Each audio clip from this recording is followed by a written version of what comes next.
যে সময়টা এখন আমরা দেখতে পাচ্ছি যে বর্তমানে গরমটা দিন দিন বৃদ্ধি পেয়ে যাচ্ছে, এর ফলে কিন্তু হিট স্ট্রোকের প্রবণতা রয়েছে। এর ফলে আমরা অনেক কষ্টের মুখোমুখি হচ্ছি।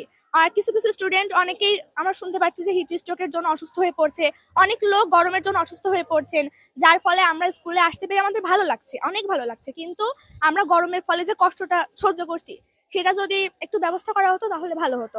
যেমন আমাদের স্কুলটা যদি সময়টা যেমন 10টা থেকে 4টে পর্যন্ত আমাদের একটানা ক্লাস করতে হয়, এর বাইরে যদি আমাদের একটু সময়টা কমিয়ে দেওয়া হতো তাহলে আমাদের ভালো লাগতো। এই ক্ষেত্রে কি পদক্ষেপ নিলে ভালো হয় আপনি মনে করছেন? পদক্ষেপ এখন যদি আমাদের সময়টা কমিয়ে দেওয়া হয়, ক্লাসের যে সময়টা এতক্ষণ দীর্ঘ টাইম না দিয়ে যদি আমাদের সময়টা একটু কমিয়ে দেওয়া হয় তাহলে ভালো হয়। এই পড়াশোনার যদি ক্ষতি হয় তাহলে এই ক্ষেত্রে?